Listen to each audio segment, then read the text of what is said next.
Welcome back to your favorite channel. It's your boy PBK9s, giving it to you the way I always do.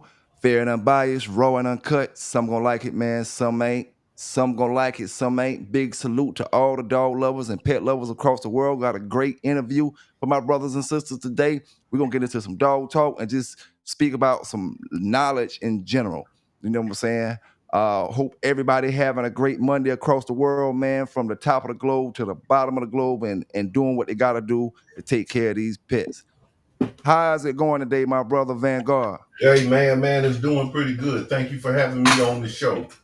I Hey, appreciate it. PBK9, they always keep it real. hey, Live with the news, good and bad, just to inform the people and just to let them know so they can make a choice. yes, sir. Hey, I appreciate you, man. I appreciate you being up here with me, giving me the time of the day to even get this interview off. You know, we're gonna talk about the Boyles stuff a little bit in a few minutes, and we'll talk about different strains of dogs, and you know, get your opinion on health and different things. Mm-hmm. But first, man, first thing I want to speak about, you know what I'm saying? How you been doing, man? I want to talk about us for a few minutes.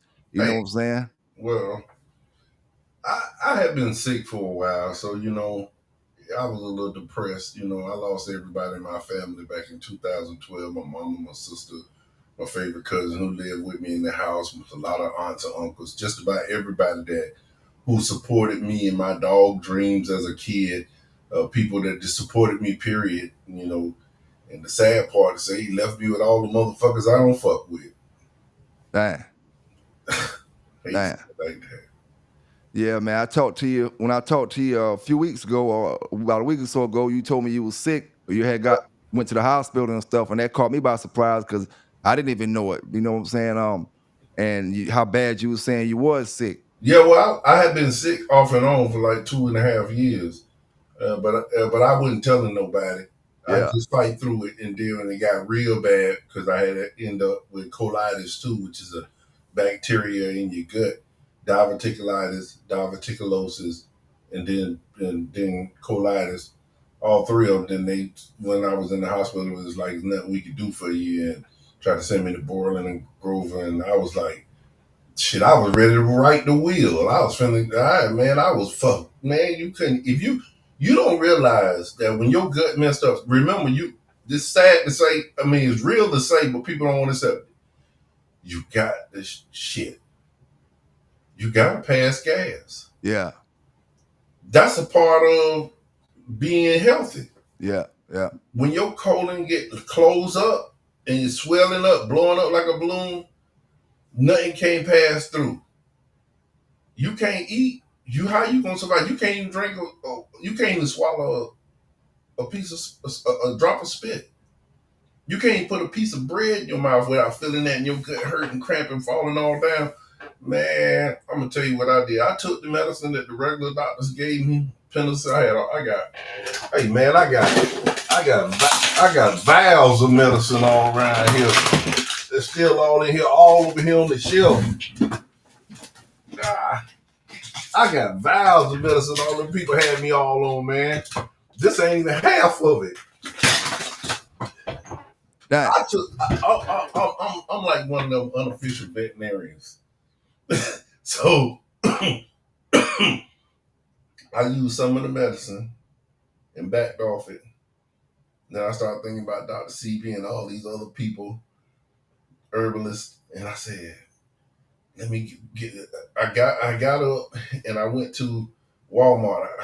That was my last. I said, go to Walmart, get everything I need because I can't make it no more. And I bought nothing but fruit, and then I only bought um, romaine lettuce, and I started blending just my fruit in a blender and putting water in it and sipping on it. You know how you in jail? You know how they done locked yeah, you up in a box and told you you're gonna die. You better sip your breath low. yeah. I put a little bit in my mouth at a time, and until it took me about 2.5 months just doing that. Don't eat don't eat no meat, no season, no spices. Remember, spices, flowers make medicine. That's how they compound medicine. When people giving you go and take some black pepper and put it in a bottle with water or vinegar in a jar and look at it. Come back 3 years from now, that pepper's still whole. Yeah. Well, when you got diverticulosis, it's potholes in your colon, and like blood balloons where it's been, it's just damaged. Yeah. And then them seeds, berries, and nut stuff like that don't break down, and then it go inside your colon, and that's what causes it to be inflamed. And then that's what closes your colon up, close it up. You can feel when you hurt, you realize then how your body is one muscle. You can feel everything. So man, I eat food bland. I don't eat nothing but fish, crab, shrimp, and fruit. And if I eat meat, it'll be just plain chicken breast without the skin, stuff like that, and turkey meat, but not much of it. That stuff I don't like the heavy. I have been drinking a lot of juice, so I got my weight back up. Can you tell that your body feel different now that you change your eating habits up? Yeah. Well, I feel better at nighttime because I ain't having acid reflux, eating all that bad food, grease, and they put me on heart medicine and stuff because they said my blood pressure and all that other stuff and that cholesterol medicine. They put me on that stuff. But I realized I don't have to take the high blood pressure medicine and stuff because I'm not eating the pork. I'm not eating the beef. I'm not eating salty food and seasons and getting loaded up on it. So that's like when you go and eat a bunch of seafood at a restaurant, never know that you get sleepy. The greens, they got that green season and all the peppers, whatever stuff they got. The chicken, the baked chicken with all that season on they little sauce and gravy. Yeah. All the seasoning and the other food and the rice, and you eat that and you mix it up, and all of a sudden you sleeping. And I stopped eating from people because I realized your heart and my heart ain't the same. I can't eat spices. I can't eat that kind of stuff. That's what put me in the hospital. Hey, something you said that was important that I caught the other night. A lot of us overlook certain things and certain symptoms that we have from food that may not be letting us know that the food not good for us. Yeah. And we that's just a little gas, or that's a little this or a little that. And like you said, it could be a little light allergic reaction. It could be just your body saying that it's not good for you. You're not meant to be eating this. You know what I'm saying, or drinking this or whatever. Right.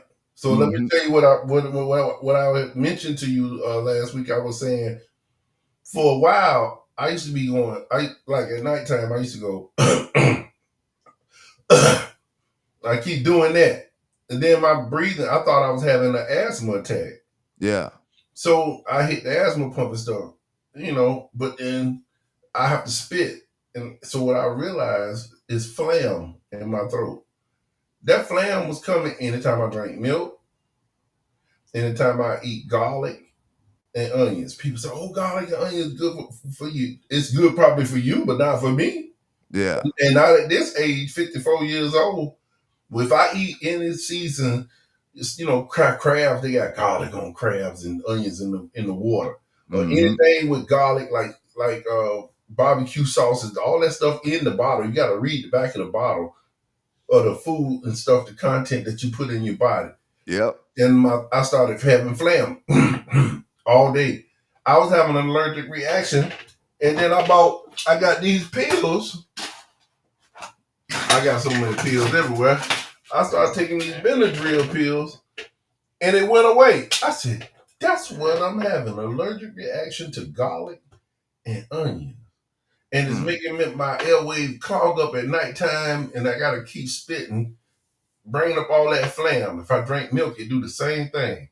Milk not only do that, but milk can have you using the bathroom. It's not good for us as African people. Drinking from the cow, we ain't drinking from the mama's titty. That's what we should be drinking, mama's breast milk. Yeah. And so you have to realize that at a certain age, certain stuff is catching up with us and build up if you're not cleansing your body. Yeah. You can't eat from other people. You can't listen to what other people say is good for you. You got to start making your own food, eating bland, and stop eating out. That's all I did. Stop eating out. Stop eating what other people. Stop being like what we say peer pressure. People say, "Oh, that's good. Just try a little bit." I just stopped doing all of that, and now Hey, I feel much better. yes, sir. Now, as a dog man, do you feel like your dogs played a part or any type of part of your rehabilitation? Yeah, because I love dogs more than I love people. I'd rather be around my dog. I'd rather be with my dogs in the woods. I Yeah, got so many dogs, I might get one go walk in the woods with it, and I go get the next one to go in the woods because they all got a different purpose. yep, And they all I like a special relationship with each one of them to be together, that's running in a pack like some people want to do. I don't like doing that. And it's a special moment with each one of them. So I live the life of a dog trainer. I sell dogs, I breed dogs. I also make training equipment like bite sleeves that you guys may see people online. Like this is a puppy super soft sleeve, a leg sleeve, so for protection, teaching your dog to bite to protect the decoy while the dog is biting. But this is a level 3 because it has more layers in it, but it's very soft. I make other protection gear like toys. You So know let me ask you something real quick while we talking about that. Can you explain to the people what level 3 is, or what level what? 1 is, or Okay, what? okay. Well, when a puppy is very little, his mouth is not that big and it's not that hard. You got some other breeds like mastiff breeds that can grip on a little tighter, and you don't want to discourage your puppy from biting. That's the most important part. We want to encourage biting Yeah, so that you can develop that puppy through that imprinting. So a level 1 is like as soft as a sock. You ever notice puppies like yeah, to grab your sock and they grab the shirt, but then you go grab something else that seems a little different to the texture in his mouth. He don't want to bite it. mm-hmm, Well, a level 1 to me is more like this look big, but it's not. Look, watch this. Look at that. You see that? The mm-hmm, average bite sleeve you buy online, you can't ball that up. This is yeah, so thin, a puppy can grab that. And you can use this up to a year old until he start biting hard. You can put your arm in there and it still got this extra that he can grab on the side and feel comfortable with doing. These are like one level 1 for puppies because it's not that much fabric inside, so it's squeezable flat. You can still squeeze that flat. So level 1 is for dogs that don't know how to bite. You're just beginning to teach them to bite and imprinting, and then into where they perfecting it and they feel good at it. Level 2 would be a dog when you say, "Hey, I can feel that puppy," versus other puppies. That puppy has a harder mouth.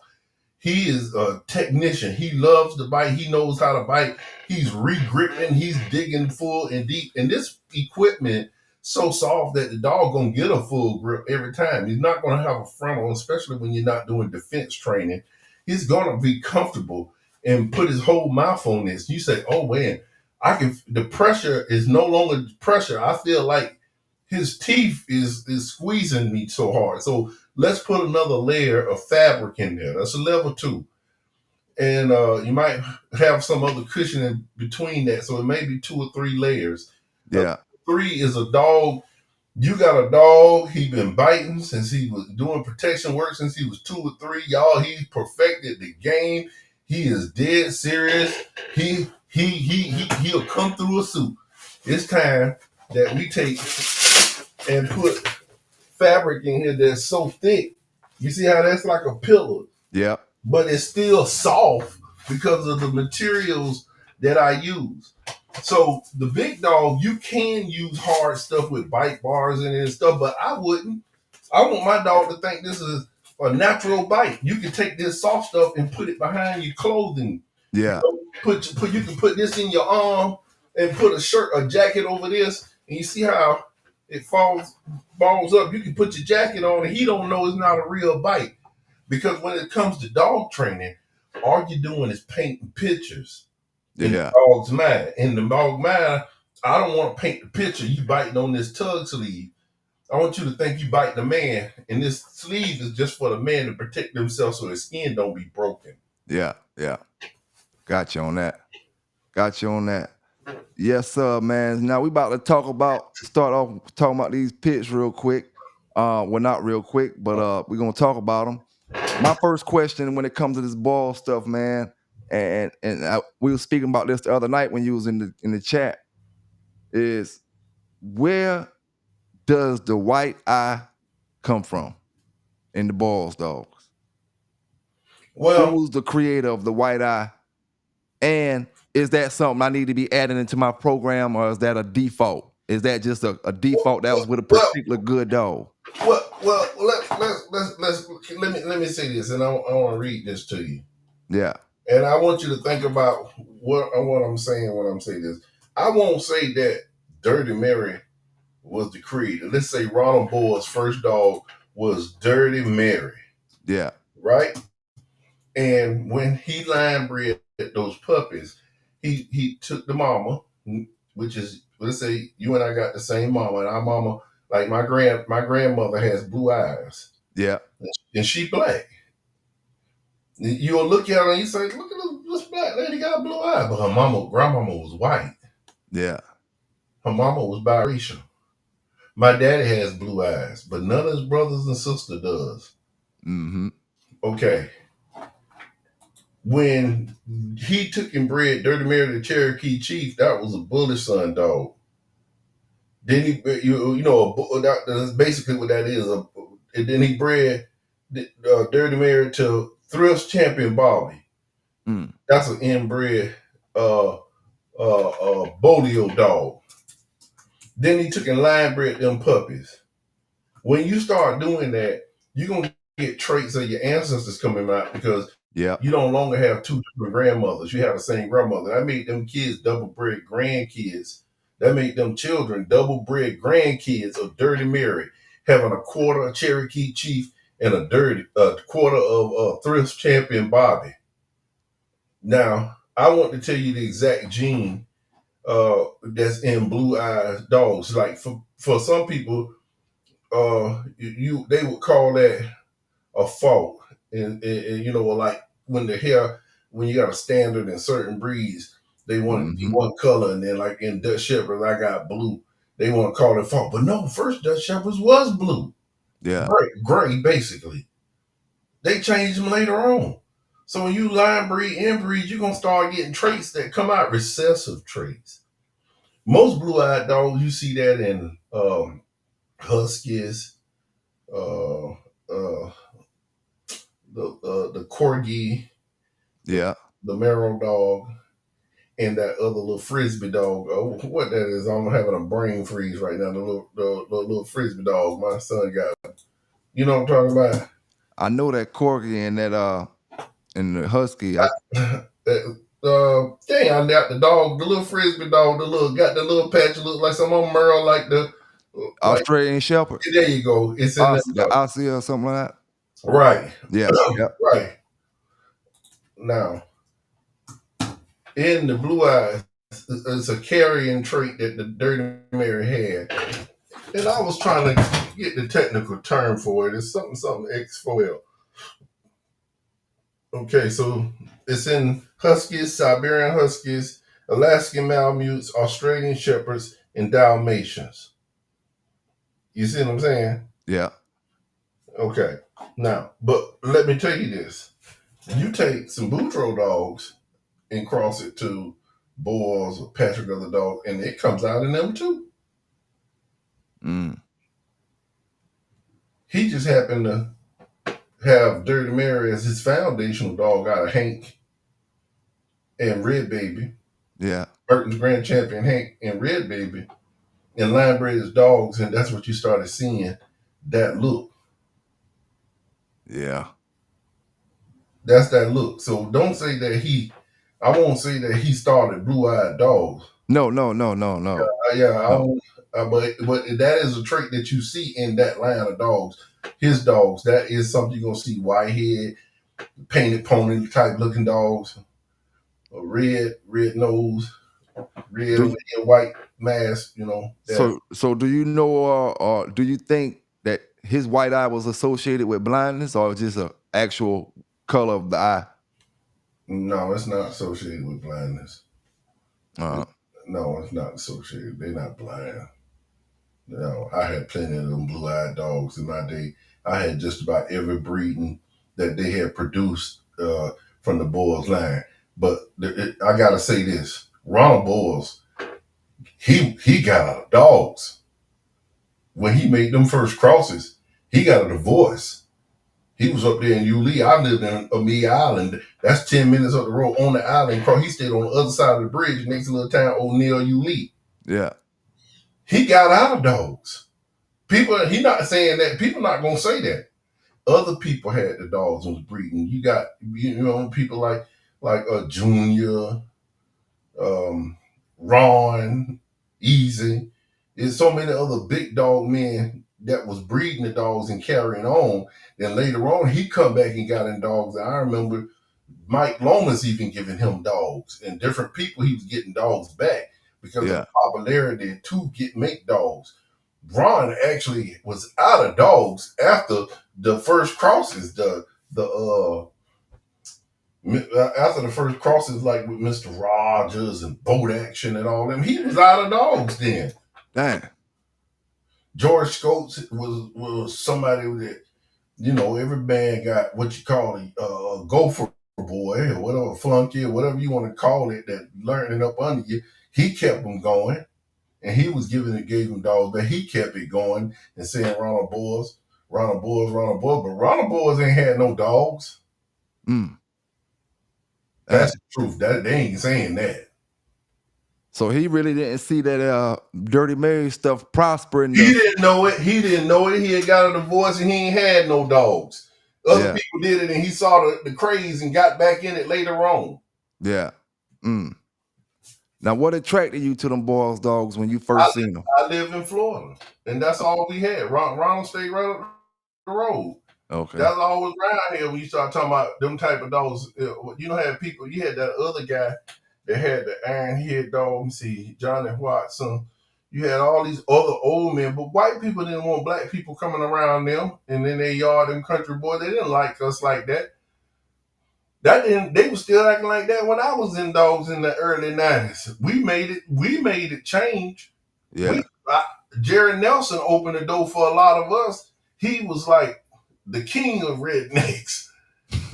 And they was terrified of him. Nobody fooled around with Jerry Nelson. He was big, he was bad. Billy Bob in the barn. And if he said we could come around, you better not even look at him crazy or make a comment. Yeah.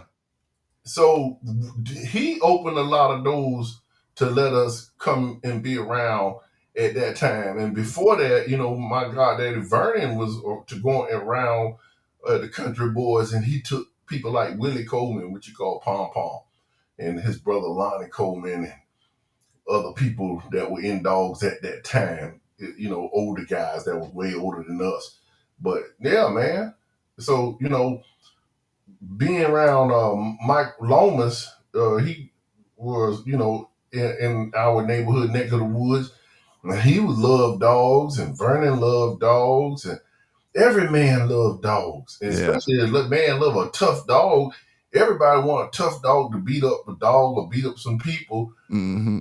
But after a while, when you see two dogs getting it in the hood or whatever, then they take you into the woods and you see something like that, because it was woods, it wasn't city life.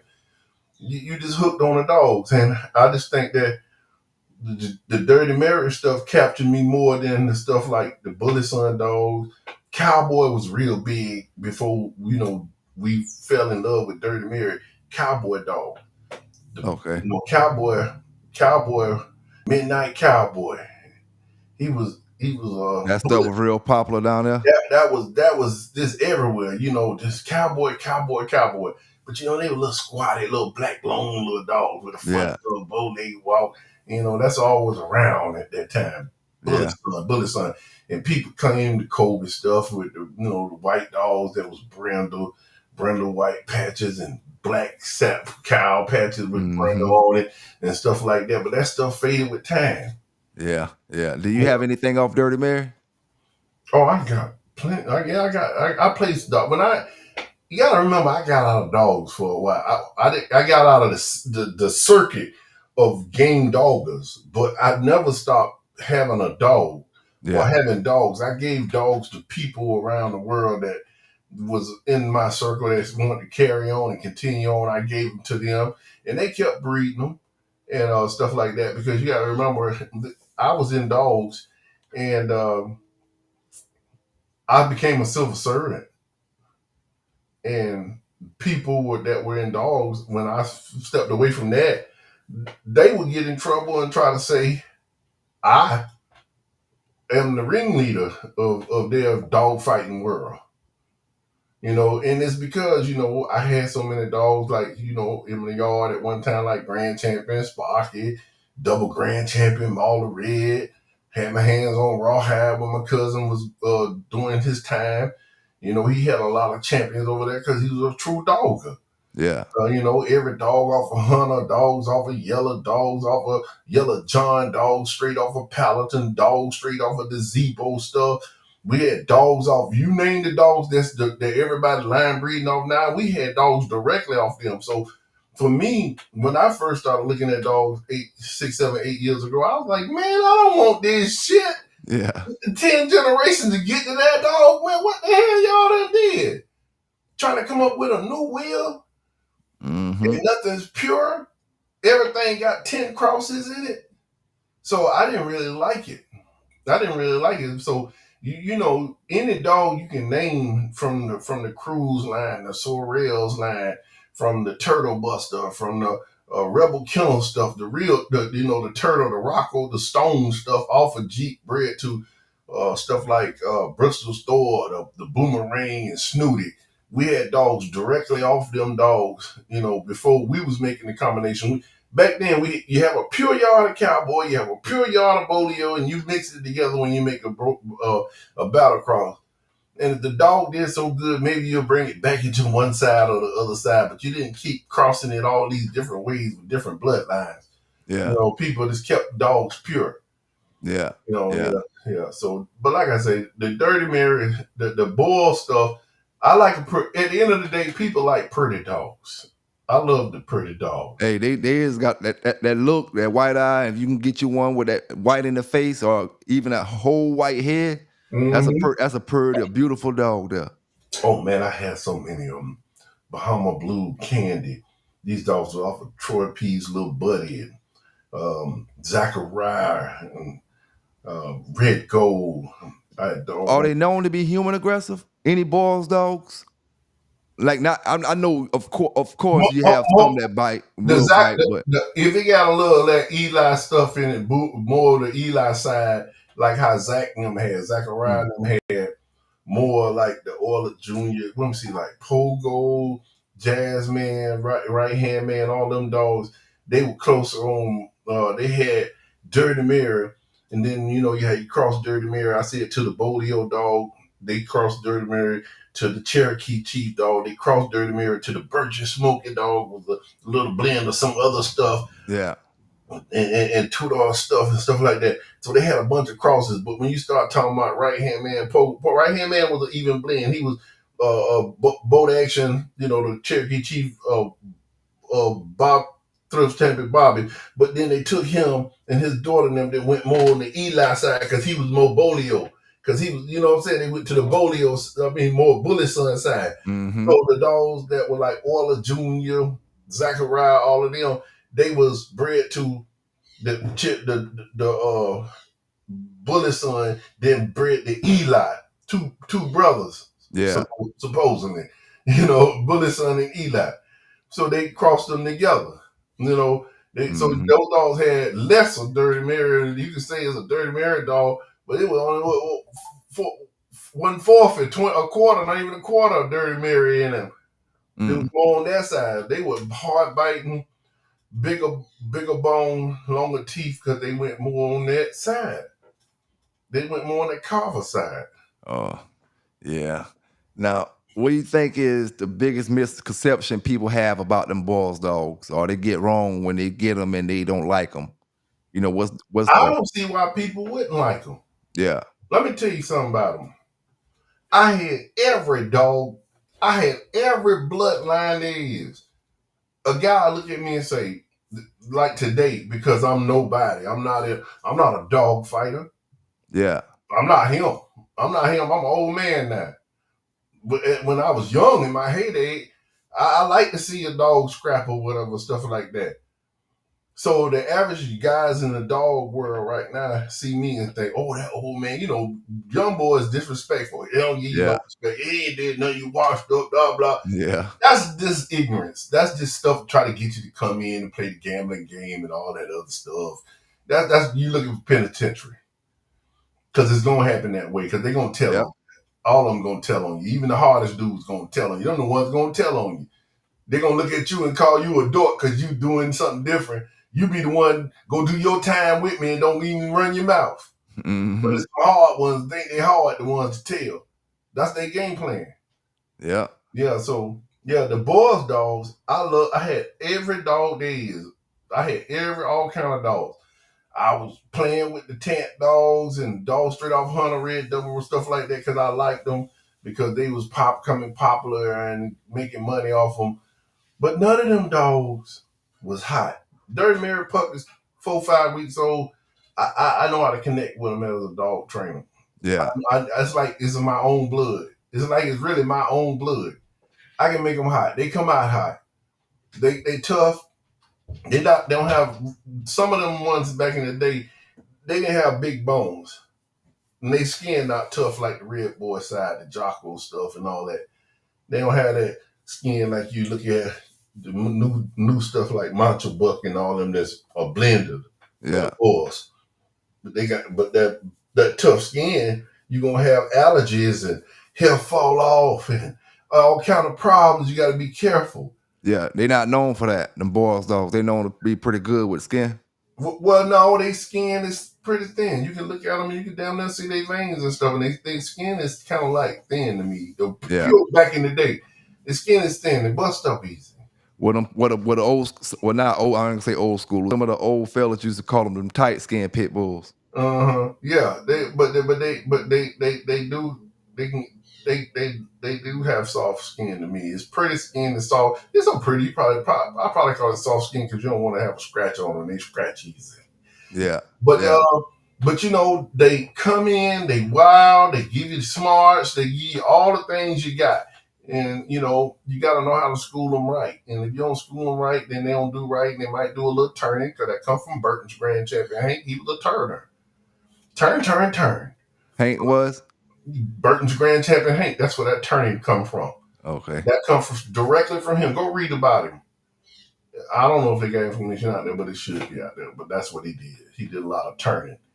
Burton's No. grand champion Hank. And that's where it comes from. They do a lot of turning, they go uphill, then they give you all they got and can't give you no more. And then you might have to pick them up. Yeah. So if you don't, then you're gonna leave him there and he gonna look bad. You're gonna think bad signs of turning, but that's what he likes to do. Yeah. And been in the pen fighting his pup brothers and sisters. He learned how to jump and turn. And they enhance that Pandora's box that's in his DNA. Mm-hmm. When that dog snap on him, that's in his DNA.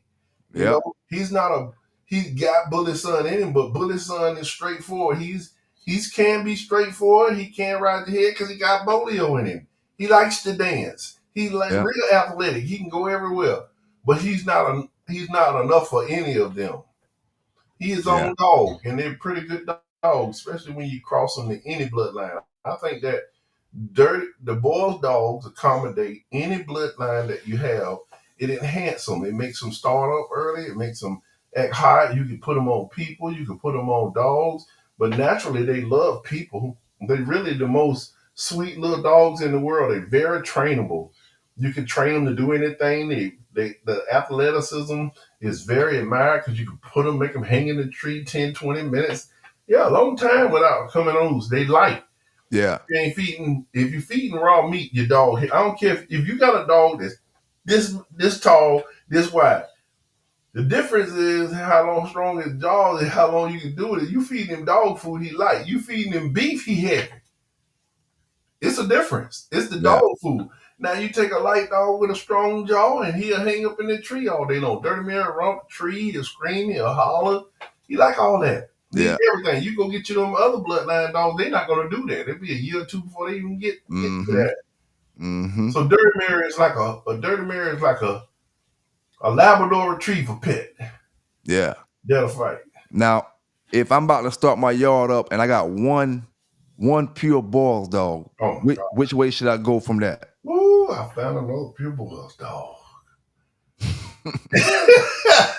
Hey, look, I found a pure Boyles dog, but if I was dogging, I get me two. I breed her back to a little mate brother, I breed her back to a daddy, and I breed her to a mama's brother, and I breed her to. But you ain't got no brothers to go to. You got you one pure dog, and it's the world out there. Should you go back to Boyles? It's not. You don't got the actual brother, or you just got you one pure dog. Yeah, I go back to Boyles to keep my line going, because if you trying to be in this for the future, you gotta have a family of dogs. First, we gotta stay family first. Okay. Now, if I'm out here and I want to go hog hunting, I need a bigger bone dog. Because anytime you cross, look at mixed breed kids. They you don't know who they want to be. Black, white, wild, crazy. Take that dog and cross that dog to bullet sign. Cross that dog to Jeep. I won't knock Red Boy out of it. You know, me and you always been arguing about Red Boy since the beginning of time. But I bought some. So I can't be. Look, first of all, let me say this. If I went and had dogs straight off of Hunter Red, Deacon Devil, David Tance, Deacon Devil, Yellow John, Grand Champion, G Money, Champion G Money was our dog. You know what I'm saying? Yellow John and Grand Champion Yellow. One was pure Red Boy, the other one had Jocko in it. Yeah. You know, so I had dogs like that, but they wasn't my fun. Them big old slinky dogs back then, they was big, tall, slinky, looked like a hound dog. They wasn't like how y'all got them today looking Red Boy dogs, unless you start messing with the Magnum side, the Kobe Magnum crosses to the Hunter Red and stuff. They looked a little different. Red nose, white head, brundle, a little shorter, big, thicker bone. They were a little different. But it's the Boyles, man. They don't talk about no other dog to me but Boyles. We're going to go dig up Boyles. We're going to go find your white friend or one of your little friends, black friends, whoever got the money and the access to a lab to clone, like they bringing back the dinosaur. We're going to bring back Dirty Mary. I ain't gonna go no other route. I like that, but I feel you on that, man. I feel you. When you like something, you like something. I just love it, man. I love it. Not like I love it. Yeah. I like Jeep, but Jeep so spooky. The Jeep dog so spooky. Yeah. It's got a high percent. It's not a dog is gonna get mad. They ain't gonna like it. It is not a high percentage producer of itself. The reason I say that is you got 10 puppies, one or two. One of them Jeep dogs is gonna be bad. The rest of them gonna be rank regular. Yep, I noticed that them Jeep dogs. I was looking for something, and they might be spooky. Yeah, I noticed that they've been kind of. Some of the ones I seen had a little spookness to them. At the yard, they bad, but when you take them around a crowd of people, he ain't gonna show you how bad he really is. You will never see that same dog you can take to the house and it'll kill anything. But he's not gonna do that because the Jeep, that aloofness is in him very strong, like the shepherd dog. He just can't function around people and the lights and all that stuff, especially when these guys are in dogs, live in the woods with a bunch of dogs tied up everywhere, and all the dogs know that one guy, him and his friend coming through every day feeding them, and the dogs bark, that's the signal you coming. They happy about that. Yeah. But they don't know about no in the hood in Florida, big city life, cars, guns shooting, AK, boom, riding down the street, people yelling, "Get your ass back in the house, boy!" and all that stuff. That spooked the hell out of them. They hide in the house. Yeah. Hey. But if you can raise a dog from one of them little dogs like that, it's still in them counter. But that Boyles stuff. Hey, it might turn to human aggression. That spookness might turn to aggression. Well, first of all, you're a dog trainer. You need to tell them people right because you know what the truth is. Well, you're just not saying it. I ain't saying you ain't saying it right. I'm just saying you're not explaining it in detail. One, aloofness is, to be weary of strangers. And they bred that in dogs in the beginning of the time because I ain't gonna say they know your real name. Well, I say PBK9. Me and PB was out there in the woods, right? Yeah, they And call me Hirsch. okay, well, me and Hirsch was out there. I don't be calling people that name. I don't know that. You good? So me and Hirsch, we about to travel to Spain and we finna take over. That's the beginning of the time. We walking. We ain't got no cars. And we got a few horses. Them dogs with us. Them dogs at our camp, on the outside of the camp. What dogs do when they get scared? Start Nobody. barking. Yeah. People think they bad barking because they tough. No, that's fear. That's a part of their DNA structure. But then when they become men, see, they were taking your lunch money in school in first grade, fifth grade. You start fighting around seventh. I start fighting around by 10th. Then by that time, both of us, we becoming men. We ain't crazy no more. The same little boy we was scared of. He looked at us one day in the restaurant when we were 22. I slapped him in the mouth and drug him outside by his feet. Yeah. See, because you're not going to stay the same. Your experience is going to change you. So with dogs experiences, people use the word socialization, but socialization is not just seeing people and learning how to act and conduct yourself, but it's the exposure to new environments and new things. And when some dogs can learn how to recover when they spook real fast, there's other dogs that take 20 minutes, 3 days. So you don't want them dogs. Them ain't good dogs to use in a program for certain things because they can't recover. You see what I'm saying? But some dogs, you might do something to him, he shut down for a second, all of a sudden he grunt back, or you dirt married dog or a bolio dog, you do something to him, and now all of a sudden you slap him, you slapping your hand coming back up, he back to doing that same foolish shit like ain't we nothing. Yeah. So you gotta understand animal anthology and understand how the animal is thinking in order to shape behaviors and mold that into something. And that's what you and I are doing as puppy imprinters. So we can read dogs. We know how dogs think, and we understand how they socialize in their social pack. Because as humans, we begin to try to think. We think like humans and try to think the dog like a human, but not thinking like a dog in the social archy. Yeah. So that's what it is. You got to be able to understand them, and then learn a system to get them to where they just turn out to be the right dog. So I don't want dogs that ain't all the way out, because it is what it is. When I say all the way out, they're not who they need to be when they're very little. You gotta wait too long. Now you get some of those spooky dogs like that, they do that, and then when you take them to the place, to the hunt, they turn into who they need to be. That's very few and far between. Yeah. But you know that's a painted picture in his mind. You done took him there, and every time you take him there, he either gotta fight or flight. And flight ain't good in hunt world because they do away with you. You ain't got too many times to do that. So some dogs learn that everything a dog does is a painted picture because he's a creature of habit. And so if you do something consistently, that's what he begins to think, especially if you praise him and you got a connection. See, our communication connection with the dog, then he likes that because he says, good boy in the house and da. But you got him out there in the chain tied up and you don't do that, he don't have that connection and communication and understanding. So he won't look good as the one that you already have a connection with.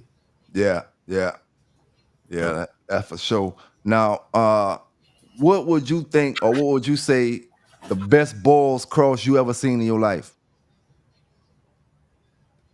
Or not necessarily Boyles dog, but the best Boyles cross with another dog, but you had to say that was the cross.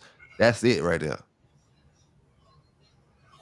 It's a lot of I wouldn't be fair by doing that, singling out one, because I felt like it went good with a lot of stuff. It went good with everything. Yeah, I got you. You can cross. So okay, listen to what I'm saying. Just open your mind up for a second to what I'm saying. Now I know you can think outside the box, but a lot of guys on here who are baby, like in church they call you what they call you in church when you first start getting saved. Yeah, you like a baby. Baby Christian. So a baby dogger ain't gonna open his mind. He been brainwashed by that one person he around in dogs. Yeah. Okay.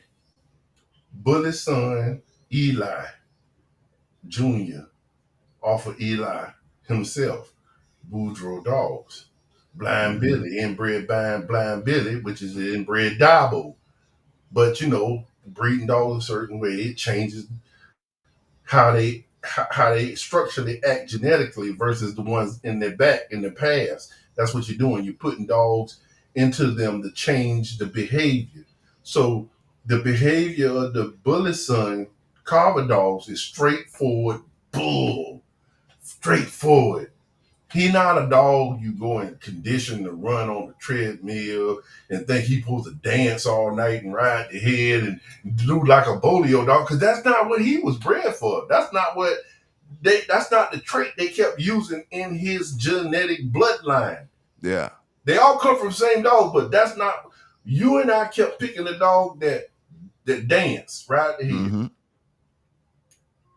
So that's what we're looking for in the pups, to do that same thing that the daddy did, Yep. that the mama did. Yep. We crossing into other little mates and half cousins that do the same thing. That's why you look at them to see what they do. Then you pick that one that has that and seem good at it and game with it and smart with it, and you put it with that one, and you hope that the puppies be half the daddy or half the daddy mama, or it could be like the daddy or like the mama. It's good. Yeah. So you take that dog and cross it. You take a dirty Mary, a straightforward dancer, a bully, and all that. Well, I want to put some more bully. He lacked the mouth. He wasn't strong enough to do it. You put the bully son in him. I want him to be a freak. I don't know what he's gonna be like, but I'm gonna put some Kobe bully son in this Carver's Black Widow. Then you go with the Jeep. I want some Paladin. I want his mouth hard as a rock. I want his teeth long as a tiger. And you put that in him. Yep. So you putting dogs together because you're trying to create a trait. But the hard part is they don't come out half and half. Yeah, I'm you're right about that. I'm like my mama's daddy. But damn, I got a dad. My daddy had a daddy and a mama. My mama also had a mama. Yep. But I ain't nothing like them other three people. And so now you gotta have the whole litter and go through your test or whatever your test is or whatever venue in. If you're hunting hogs, if you're hunting dogs, I'm gonna say it like what it is. Whatever you're doing, you don't know what it is until you go through a test. Your test. Yep. Or the test that the group of people thinking. Mm-hmm. And then you choose the one that does that. And sometimes you'll be like, oh, this one ain't doing that, but he does damn good with what he's doing.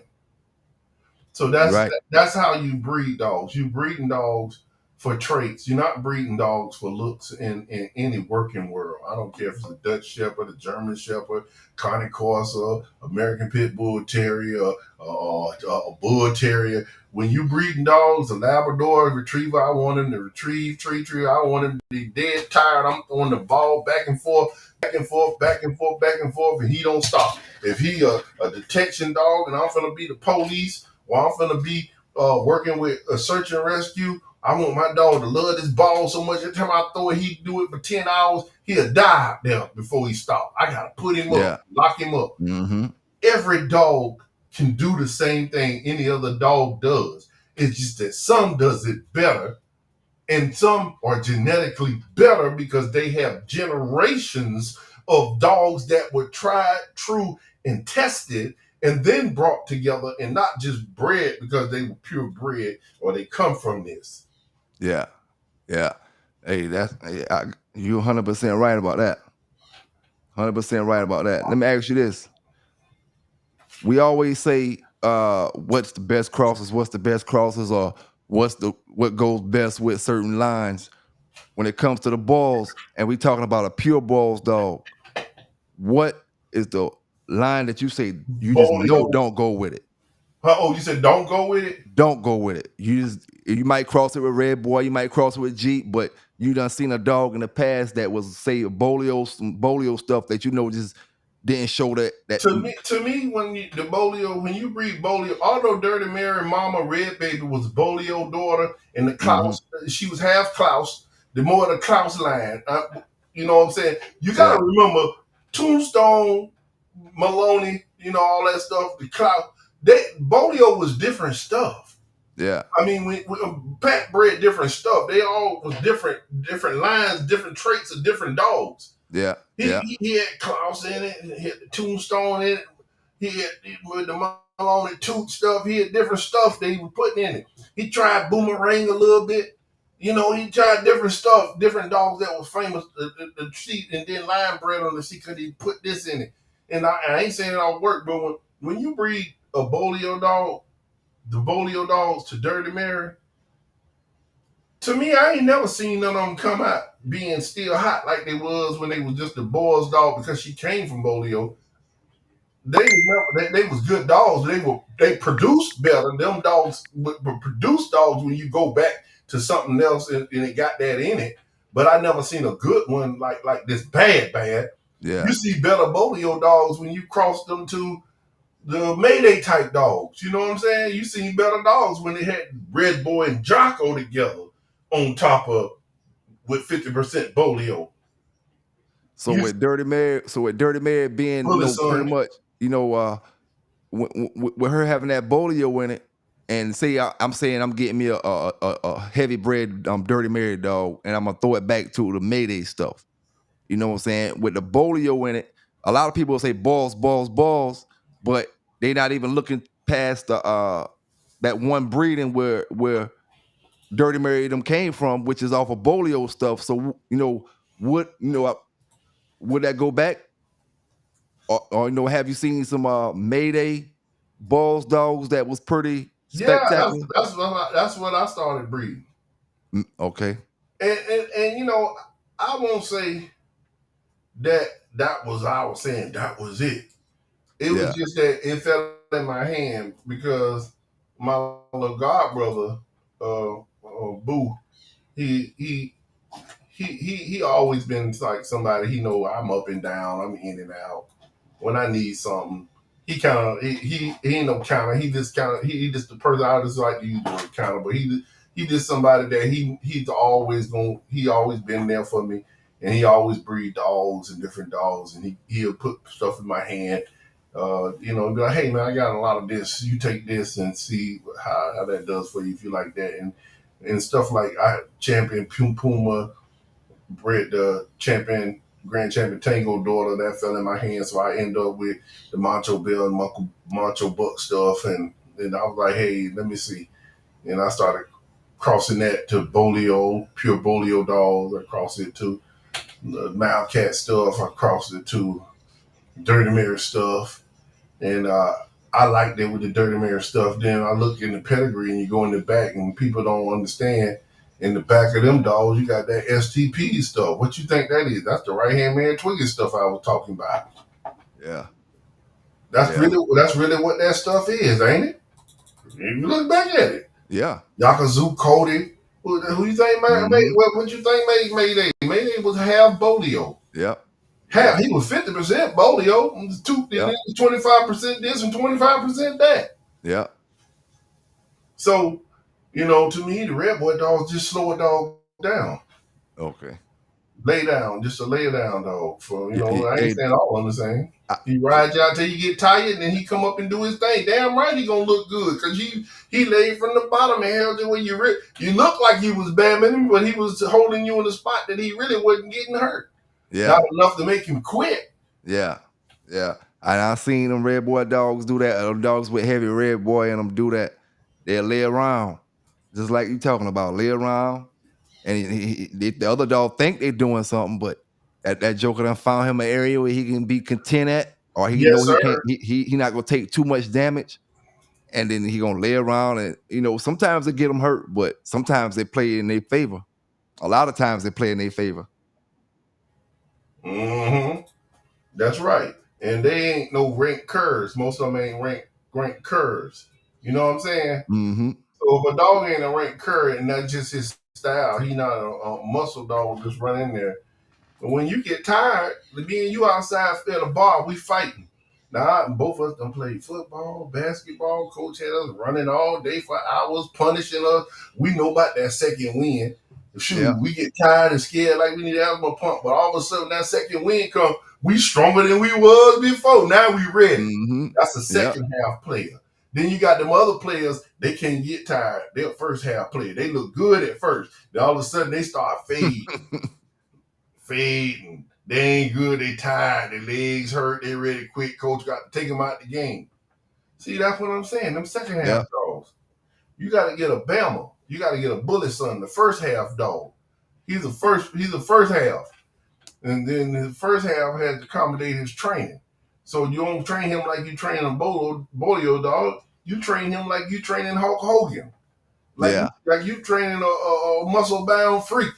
I want you to come in there with the strongest, you remember? So let's look at it like this in a fight. And we talking about this, we just hypothetically talking. Yeah.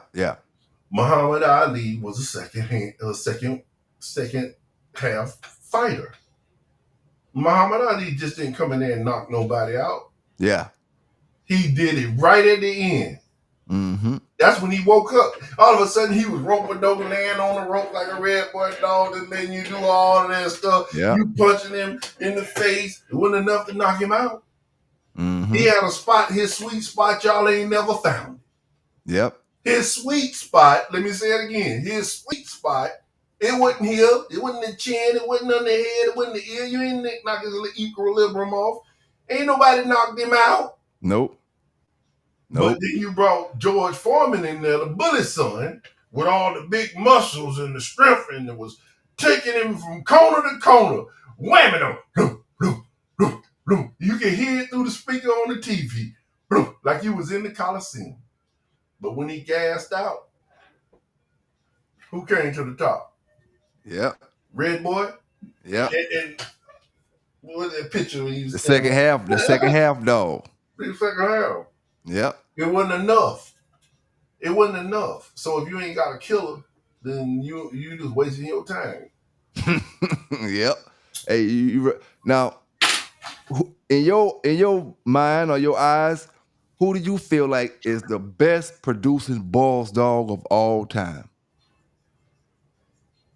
I mean, it's all opinionated, so it don't make whatever you feel like is what you feel. It depends on what you think is best. Like I like pretty dogs, so I like Clyde. I like the Clyde look with the blue eyes because he carried that gene that produced the blue eyes. You seen it. You seen him sometimes in his brothers now. Clyde, you said Clyde. Clyde the Undertaker. I like the Clyde the Undertaker for the looks. The boat action dog, Mr. Rogers dogs. I like the Mr. Rogers because when out of that Ringneck do some that stuff with some good dogs. They try. If you want to go through political influence, the old timers and most people, I don't know if he was the most legit pedigree or if some of them was made up, but they went with the right hand man. Yeah. And started talking about Twiggy and Tippy. But if that was the case, when you took Tippy and bred the other dog, I didn't see no real great hellacious dog. And then the boomerang side off of Queen, I ain't never seen no dog like Alexander, Sweet Fox, and all of them because they went to Brown Boys bred the Bolio stuff to the boomerang stuff. That's the stuff you see in the T-Boy dogs and Queen of Hearts and all of them. I didn't see no hellacious dogs out of them that was hellacious, but later on down the line, they accommodated. But yeah. So I say, I'm a Zachariah fan. Zachariah and them, they might have been some curves, so reduce a lot of that. I liked that stuff. But I think they all were all even like dogs. They all produced together just about the same. And especially when they were all blended line bred like that. So I just can't say, let's give it to Nitro. Let's give it to George Scott's dog, Nitro. He was off a grand champion handicap, bred to Crazy Tippy. And so, and we didn't have our hand on a lot of handicap stuff down here. And it was a black man on that dog, military guy. And George did have a few dogs out of him.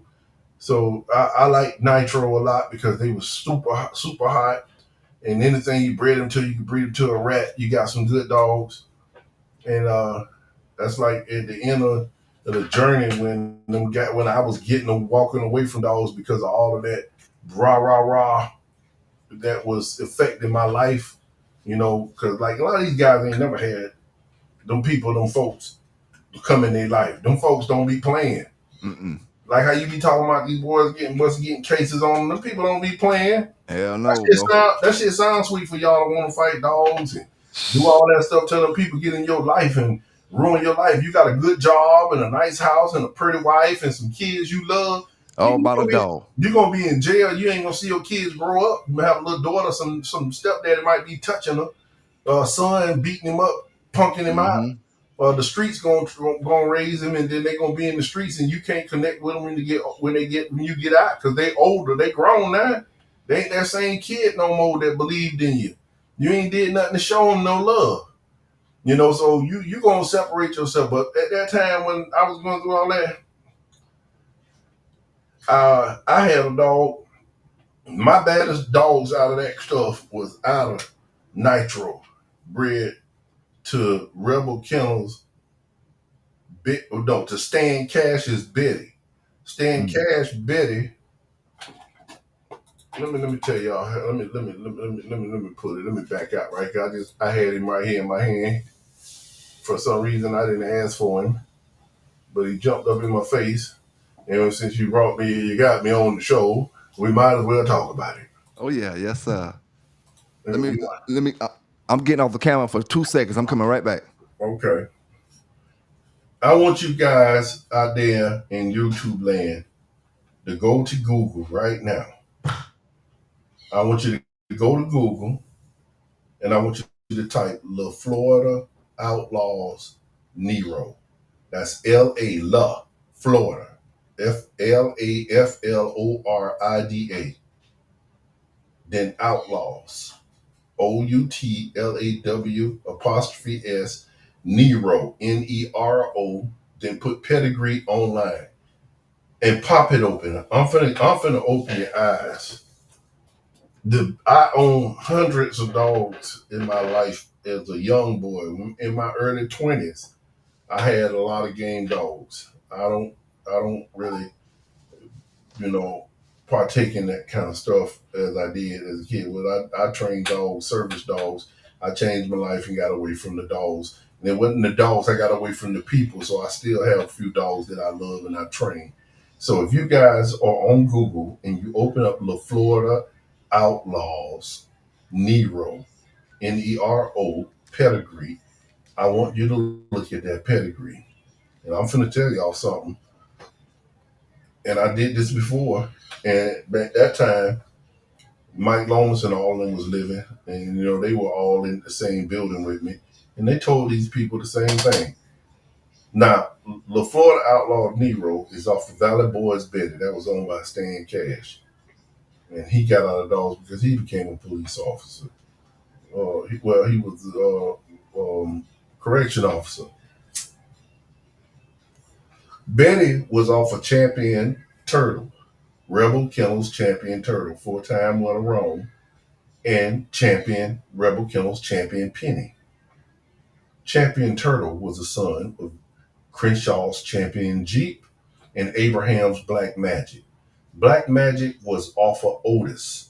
That was a dog that they bred the Honey Bunch to get some of Jeep's other half sister that was bred the Honey Bunch, but this bitch Black Magic was bred to Red Jerry, which is a rascal daughter, bred to Hyde's Miss Georgia, which led back to George and Carver's Meanie, which is Ironhead Bullet's son.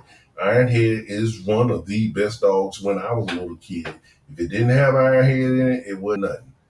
If it had Ironhead in it, it was the best. A lot of them dogs were stolen, papers was faked and stuff, and they were saying they was bred one way and another, but they wouldn't. So Bullet's son and Ironhead bred together, bred that to Rascal, then bred that to Champion Otis, then took that daughter and bred the Champion Jeep and made Champion Turtle. Champion Turtle was bred to Champion Penny, who was off of Woods Champion Thor, who was off of Woods Snooty, and Miss Snooty, Miss Pooh Hall Red. Y'all see that? And that was Jarrett's Champion Head, which is Miss Boomer and Grizzly, which is again Boomerang Bullet Son dogs. Yeah. That bitch, that female right there with all them champions was bred to Nitro, which is handicap crazy tippy. That produced my dog. That was one of the baddest I've had. I had at least 1,000 pit bulls in my lifetime. Sold them like that around the world. But that dog was the most phenomenal. You remember when you first met me, all the boys on the phone telling you about it. Mm-hmm. That's the real daddy, the champion Voodoo. Voodoo, Now, they lying. George them, they all fake the papers. Whatever. Mike met me on the side of the road, gave me a whole bunch of voodoo dogs and money not to tell nobody. He the one came up with the idea for George, who was on crack at the time, to fake some papers. And George Scopes was like, "Yeah, that's a good idea. They'll be double great grandchildren. He'll be a double great grandson of the handicap.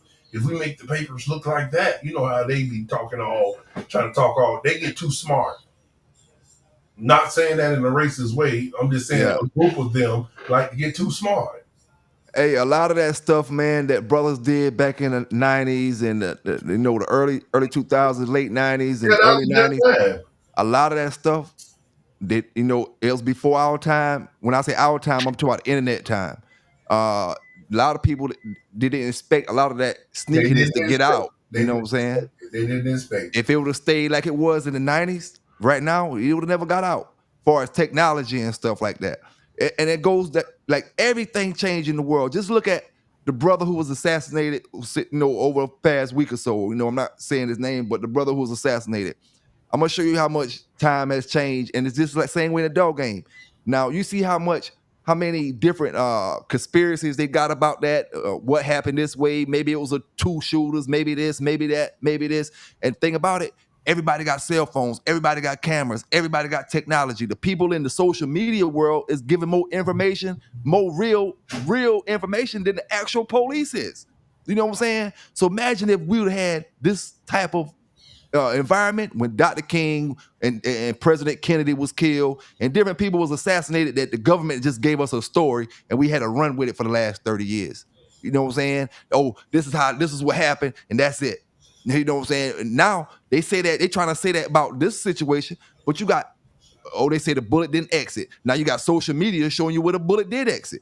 The government lying to us saying the bullet didn't exit, but you got people on social media that's slowing the camera down and showing you where it came out at. So technology itself, man, it just came to an era where a lot of that stuff that they thought was gonna be hidden back in the '90s with all these dogs, from Red Boy Jocko dogs, the Boyles dogs, the Jeep dogs, the Eli dogs, they thought it was gonna be hidden. But it's technology now, man, that's coming out. A lot of that stuff coming out the closet. A lot of that stuff coming out. With that being said, they sat around at the time, and because I was a little boy, 19 years old, when I had all these dogs. I was 19, 20 years old with these dogs and whipping on their butt. They sat around and said, "Oh, he's a backyard breeder." Nobody. That's when they didn't accept us to be hanging around with them. They Yeah, accept some little cracker, word we used to call them cracker niggas, but that's bad to say. But yeah, that was white acting black dudes that they could control. Them the people they had around them and would let be in the dogs. But mhm, they give them dogs and tell them what to do and how to do it. I had my own money. You were gonna tell me what to do and how to do it. yeah, yeah, So I had Madonna Alpha Grand Champion Handicap in Red Gold, which was George Scopes bred their own Red Gold. So he could fake the papers and say it was, that was a puppy that he got, and I wasn't papering dogs. yeah. So him and Mike Morgan sat in the house at George's house down there in Fernandina at the time. That's where I'm from, down in Mee Island, Fernandina area. George stayed down there too. He stayed up the road. Ronald stayed across the bridge from us up the road, but then that time he got divorced. He moved on before he moved away across. They all sat down and faked these papers for Nitro, trying to get Nitro to be a roam dog. He wasn't as good as his brother Comanche and the rest of them. They had made champion. He Mm, had to see Nitro quick, so he wasn't gonna put him down. But Nero would have took his own daddy out. He was bad. 6 month old, he ran off champion of Sparky. I mean, not Sparky, champion Rising Stars champion Rhino. Man, he on the scratch. He hit him and he was running down across the expressway. Poodle had to go find him. If you got a pure Boyles bitch, who would you breed to without being biased because he was your dog? Nero or Voodoo? Nero or Voodoo? Nero. I want no Nero. damn Voodoo. Voodoo ain't no Nero. Andy Cap or Nero? Nero's a kill handicap. He'll kill Voodoo. They fight. He didn't fight dogs. He killed dogs. I'm talking about to your balls, to your pure balls, bitch. So Nero the answer? I would bring my own dog Nero's, although he's a battle cross and stuff like that. But Yeah. people like to look at pretty papers, and they like to lie more than the truth, and they like the way it look on paper. They like to see that grand champion Andy Cap, that double bred, saying that Voodoo is a double bred grandson of Andy Cap. He's not. He is not. I gave them that puppy for free. He was the run. I gave it to him. Good, George. Let's stop beefing, huh? He still sent all the evidence to my job, showing all of me putting dogs in the game, dog journal back when Jack Kelly was running it, showing matches and stuff like that, and got me fired. He was one of the people snitched on me. Damn. He was one of the people snitched on me. Mike Lomas told on me too. I mean, in the end, we had reconciliation, but I ain't do nothing. I wasn't in dogs doing nothing, so I had no reason to walk around with that hate in my heart. I was upset with him for years. I stopped talking to him. He was one of the people told on me too. Yeah. Damn. George ended up getting caught again and told on Keith and told on another dude that stayed up there who had to run that over there. Them boys was all on drugs, cocaine. Damn. They'll do anything. A lot of them Boyles dogs' papers is fake. They are the Boyles dogs, but they lied who the daddy was because they were stealing each other dogs and then faking it to being their dog. So, but they was all good dogs. So the truth is, Mike Morgan paid me in dogs, gave me dogs straight off of Voodoo and money, not to tell y'all ever that dog wasn't bred like that, when he was the one concocted the idea with George to fake the papers. But you go online, they'll talk about in history how he was bred by Thomas Steele and George Coates and then given to Mike Morgan and da-da-da-da-da. They all contradict that whole concoction because they knew it would look good on paper. Yeah. They thought when they told on me that I'd be out of dogs, and they didn't know the internet would come and that I'd never come around to doing this. Hey, nobody knew the internet was coming, man. Nobody, period. Now, when it comes to inbreeding, does the Boyles dogs take inbreeding good? Yeah, but sometimes you start seeing funny little ass in and funny shapes. Sometimes some dogs do and some dogs don't. Some dogs do, some do and some don't. Cause we bred them sister and brother. You need Diamond to Zima, Papillon, Tina.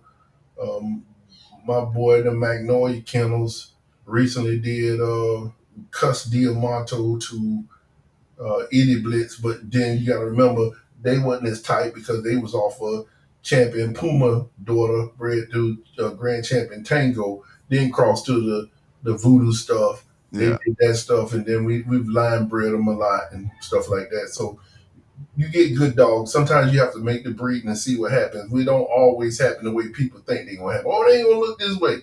Then they don't. They look great. Can't even tell. Oh, they be bigger boned and all. Then you do it and you think they ain't gonna happen. And all of a sudden they got funny looking squat ass and looking like T-boy dogs, the back leg popping. That's one thing I ain't like about the T-boy Chucky's dog that Tommy Walker had. The ass and back legs pop like bow leg dogs. Like pop. Yeah. And the weak little, I don't like them 10-minute curves. Yeah, exactly. They're the worst dogs in the Boyles line to cross to. Don't cross to that T-boy stuff. All of that T-boy, I don't care who they breed T-boy to. T-boy, Chuck and all of them, don't cross that stuff to that mess. Did you ever see Coleman's Graveyard? I never seen Graveyard. You know, he was real. We was all like family in this community, but he was funny style. So in 1 minute he might see, I got the best dogs. Don't talk about no dogs to me. I sell dogs all around the country. $1 million. You ain't got no money. Come talk to me. Next minute he want to talk to you and put you in the yard. So you don't know. But yeah, he he bought a lot of high dollar dogs. Bought a lot of high dollar dogs, and he didn't really get to where he should. He didn't make the fame to me until he took Jerry Nelson's stuff, the old Carver 45-minute dogs with the clock in their butt, and crossed them to Cruise stuff, the Cruise Rocky stuff, the Red Boy stuff. So Yeah. once he crossed the Carver dogs, the Red Boy, I've been telling Jerry that they gonna do something. Now you got a dog that ain't gonna quit. He don't want to quit, and he gonna be something good. He gonna come up to the top. You don't know if he gonna be like Bullet Son or Carver. You know it's gonna be like Red Boy. But not until then did he create a champion. He had dogs off a double bred Floyd. I bought him, had a female from him off that. You know, when he was going through his culling process, and we were young boys just wanting the famous name, you damn near take anything and want to put it in your line. Yeah. He had double bred daughters of Floyd, Jeep Floyd, and that and Parvo and all them was ranked curs too. They was just too spooky. The Floyd dog. Yeah, well, the Floyd puppies was spooky because Okay. that was the way they was raised. You know what I'm saying? But Mm-hmm. they never turned out right. They never turned out right. Dang. How about What? Tobacco Rose? You ever heard of him? Of course. Or not necessarily heard of him, but having him. It's because he had Blackstone became a champion. He had a lot of Tobacco Road, but he also had some of that Atomic Peak stuff in him. The Shivo type dogs. When I said when you got that iron head Shivo Bullet Son cross to the Boyles, bingo, you're gonna be on top. You know, so Now I don't know who owned these dogs or who got them. Boyles, This is people from the chat and people that that knew I was going to interview you Boyles. about the Boyles dog. They wanted to know. He was a boy. He Ronald Boyles when he got back in dogs. That's when they had that stuff. Okay. How about I got a few more dogs to ask you about, and we wrap this thing up. The The tobacco dog. roll was good, and he was a legit paper dog. When Ronald got in, he was getting dogs that was legitly bred instead of the ones that was more they fake papers on. They Yeah. all was a part of that process. Okay. I was a Yeah. little boy, and these were grown ass old men, and I was around them, the little gopher boy. I was with Mike and them, so I was quiet and I was around them, but I was learning. Yeah. How about a dog named Sparky? You ever heard of him? He was in my yard. He was my dog at one time. Okay. Me, Carlos DeBois, David Alfred Goodman, and Plex bought him. Plex was one of the Booby boys from down there in Miami. So all of us got together and created Die Hard Kennels. And we had that dog in Wendell at Rising Star. Had that dog. It was conditioning for us. And then when we got in all them troubles, Wendell took him home. And from that point, we all dismantled, wasn't really talking to each other. Sight took control and Wendell did whatever he did with him to help him with his situation. And he ended up with the dog. That's how he had it. But that was my dog.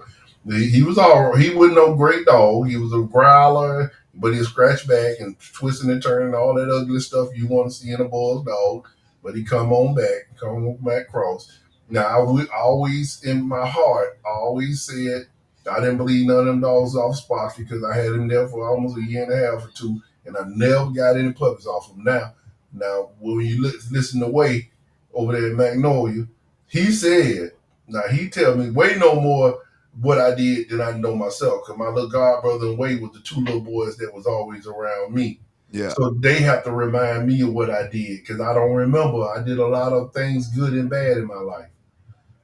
But they say I bred it to the Mauler dog, Miss Maxine Friday's daughter, which was Lightning. They say I bred Sparky to her and had a little, but I don't remember that. And I just know that the dogs that I was trying to breed them to, ain't nothing happened. And then and being he was always sorry and growling and all that kind of stuff. He wasn't no bad, straightforward trying to do something. I took him right round to my partner house. Okay, it's your time to keep him in your yard. Yeah, get out my yard. Okay. I ain't want him no more. Yeah. I ain't want him no more. He wasn't. And at that time, right, they got that ringneck dog, that yellow dog. Ooh, Lord, that ringneck, Vietnam ringneck. Damn. I loved him. Vietnam had some pretty good dogs back then. Oh yeah, they produced that ringneck was producing that double Zack and all that stuff. And Mr. Rogers, bred Tippy.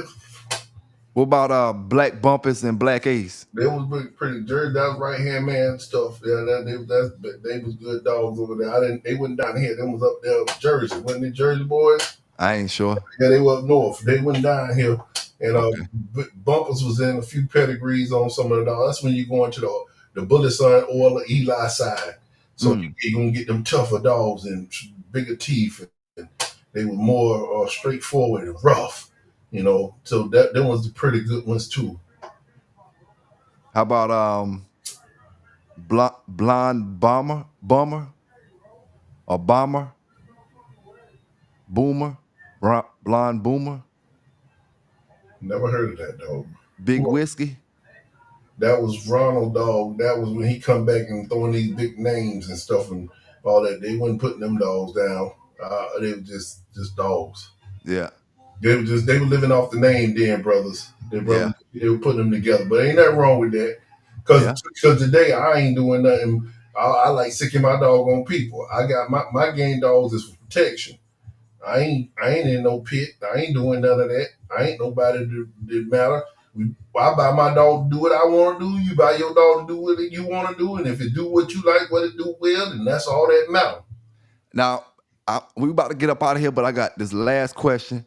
Take however long you want to take to answer it, 30 seconds or 30 minutes. You know what I'm saying?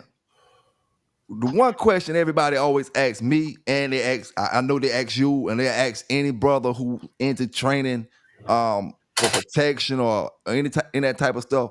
Well, you shouldn't train your pit bull for bite people. You shouldn't train. What do you think about that, man? You shouldn't train. Why are you training them to bite? I Why are got you that training answer. them? I got that answer because people say that to me more than they say that to you or anybody in dogs. Because I became internet sensation with training puppies for service work, and I created my own bloodline. It's Vanguard K9.net that you see running across the screen. Vanguard K9.net because I'm running the net in that world. Vanguard K9 training is also on YouTube. I have hundreds and hundreds and hundreds of videos of me taking my puppies. I bought the number one dog in the world, and then I bought his nephew. He won it twice in a row. That's going in Europe for a whole week. They go for a whole weekend, over 1,000 commands. Just different things the dog have to do to fight to win against hundreds and hundreds of dogs from around the world.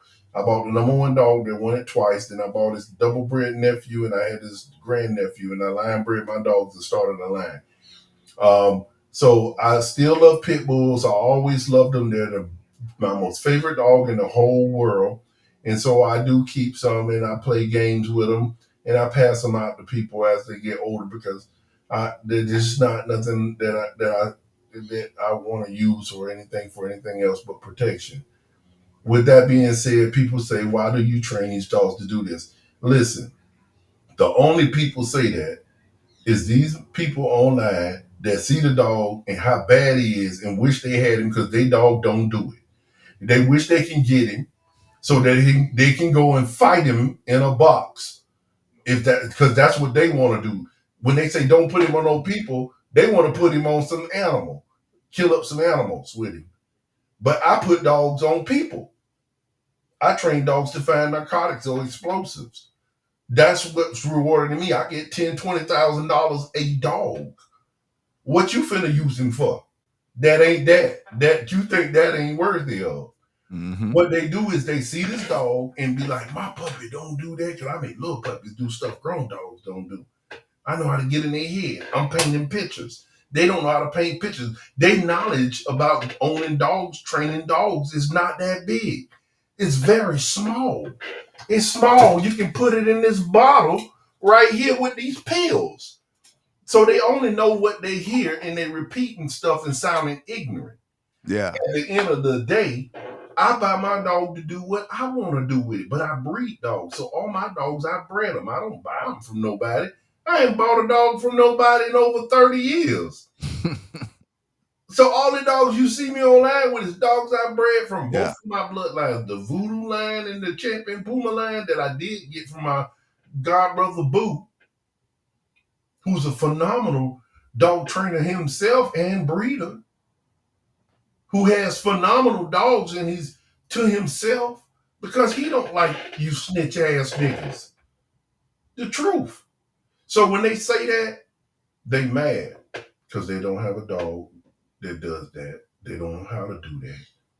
They want to go fight him in the pit. They want to paint the picture in his head to kill a cat, to kill a hog, to kill a dog. And that's the picture, only picture they want in his mind so they can handle him in a pit and that he don't jump up and bite somebody and foul or whatever they think. But Sebo was a biter. Our brand champion Alpo was a biter. Most bullet sons will bite you. Some of that Zachariah shit out of Dirty Mary and them, they was man eaters. Red Gold, all of them, they was biters. Nero's, my bad, Nero's dog would kill a dog and then turn around and look at everybody in the pit. They couldn't hold him.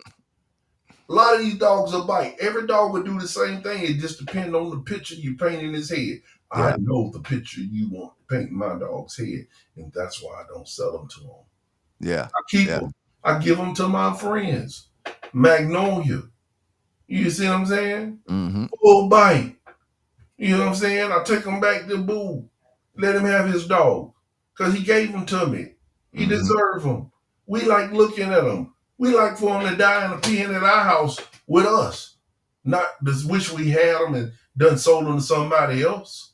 So y'all can go out there and do like you did with Voodoo and Sparky and the rest of these dogs and not give me credit. The only person ever gave me credit for producing dogs that were good winners and champions is P&P Kennels. P&P will tell you this, they no, Muff bred them dogs for me off of Champion Round Hard. I was locked up. I ain't had nothing to do with that. No, it makes some more jokes about me, about, funding with the dogs and stuff. Oh, Muff bred that double grand champ, or raised that double champion, Marley Red. Muff did that. Muff, that champion's stone dog, that was Muff dog. He gave it to me. He was a cur. I left him at the pit. He was just a road dog, and then the road dog became a champion. Dang. For Howard. That was a secret. So, and then you look at Voodoo. Voodoo, they can't, after that, they come over there and stole all my dogs. And I had that one little puppy. And I said, you know what? I'm going to give this dog to George Scopes. I get to George Scopes. He ain't get to the house 15 minutes. Need him a bump.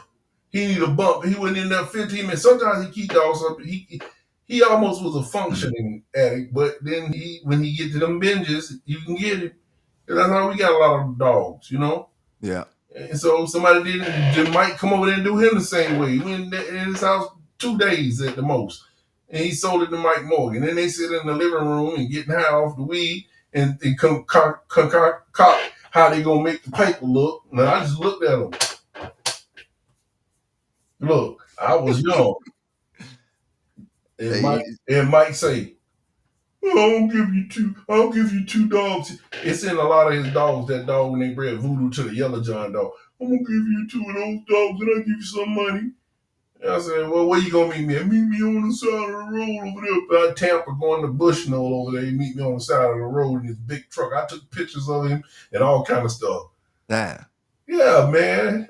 I'll expose you bad, Mike, if you don't tell them people the truth. But guess what? The one thing I can say that I do love, Mike Morgan took that dog off my baddest dog after I lost all my dogs. Just like how Magnolia took the dogs I got today and line bred them and made a family of dogs. Mike Morgan made Voodoo a whole big line out of the Voodoo Junior, Hoodoo, Voodoo, Mama Voodoo, Lady Voodoo. He took a whole line of that stuff. I don't know if the paper's fake because he's a fake paper maker. It damn sure look good on paper. So he liked to make papers look fake, so he might have made them look fake. But all of his jock riders, like you said earlier in your speech when you told them before the internet and time and people didn't know stuff was going to change, all of his jock riders, they're not going to believe me. because I'm just a little black guy that ain't dogging. They gonna believe Mike. They gonna believe Mike Morgan. Mike Morgan done got rich off y'all. He done paid his bills and took his girl on trips and bought steaks and crabs and bought trucks and wheels and shocks and jacked them up. He done made his He done investment made back. his money. He owed. Yeah, he been made his investment He back. done got his money back off a free dog. Off a free dog. He knew it was gonna be a killer because my dog was a killer. He knew it was gonna be a bad dog because my dog's a bad dog.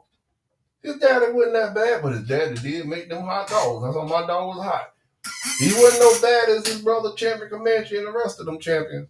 And the Bizarre, Buzzard, and all of them, but Blizzard. But he was he made dogs that was like them. Yeah. He wasn't as bad himself. He was good. He was good. He wasn't bad as the ones he was making. Bell, Endo with Oreo, and then another brother with Nitro. He had a whole bunch of them. Anything you breed into, you can breed to a rat. They was hot. Coming out hot. So like I say, y'all, I appreciate Mike Morgan for making the Voodoo line, holding my dog down while I got out of the dogs. I ain't cry, jumped the pit. I was just, they just put me in a box and made me where I couldn't be in dogs, threatening my life and everything, took my job and everything from me, made me resign. I was an animal control officer, basically humane investigator, supposed to be investigating the people that were doing the very same thing that they said I was involved in. Mike Lomas and them all told on me, George Scott, they all told on me, made me look bad. When I wasn't doing that, I definitely had stopped being around dogs 4 years after I had got that job. It was 4 years and they come and bite me in my ass about the things as a kid I was doing. You know what I'm saying? Mm-hmm. As a young man I was doing, but not when I became a grown man. And it broke my heart so bad I just got away from the dogs. And then I woke up one day and said, it ain't the dogs I need to be getting away from, it's the people. It's the people. And I let the city train me and send me all of these classes and learn things about how to shape behaviors with animals. And I left the city, and when I resigned, I started my own business, Vanguard K9.net, because I'm running the net. And YouTube, Vanguard K9 trainings, and met people like PBK9, NWA Connie Corsos, and all these people that opened doors for me and helped me get to and Liquid the Rude, and Angela Cannon over there at K9, Complete K9 Canada, and people in Europe like Garrett Voss. All these people helped me with different dogs, and I got in a different world. And one day I just grabbed me some bulldogs, and every time I breed them, like I say, I got them from my god brother Boo, and I put dogs in people's hands like Magnolia and full inviting them and help them just talk about dogs. But I ain't going to no pit. I don't go to no pit. I don't want to be around none of you snitch telling type guys, because that's what y'all gonna do. Y'all scared to do time. You ain't never been to jail. You know you don't want to be locked up in no box. Don't know when you're gonna get out. And people in control. So stop talking like you're tough. Stop talking like you're tough. Stop talking like you're dogging, because that's how it happens. Mm-hmm. You grow up, you're gonna say, you know what, that is wrong. Mm-hmm. So I like putting my dogs on people because that's fun.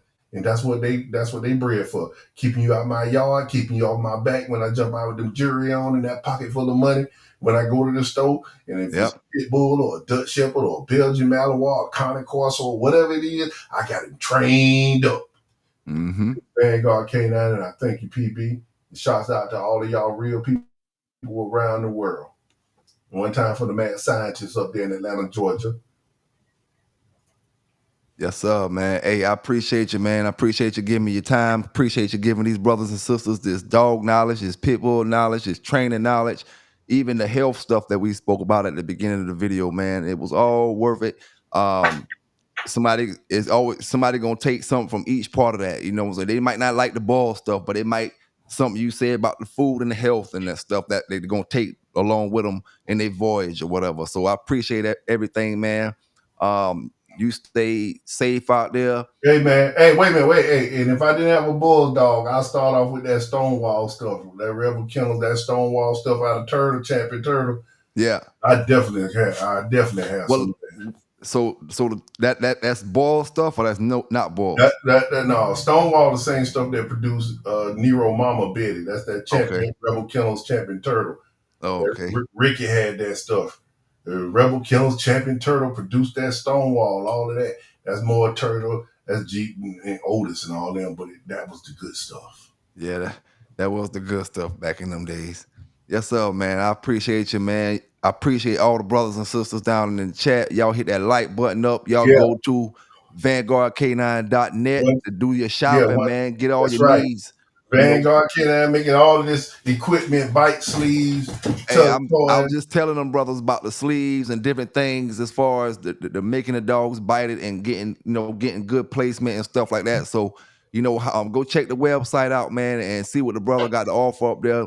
It may make your program a little bit better. Hey, if Pat Patrick admitted that he was fake some papers, why they can't admit they was faking papers? Hey, they still trying to sell them.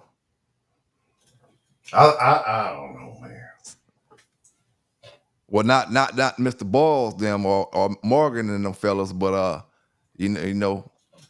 some people, man, just don't want to they just don't want to let it go. They're gonna stand on it until they go. Man, that's why y'all dogs.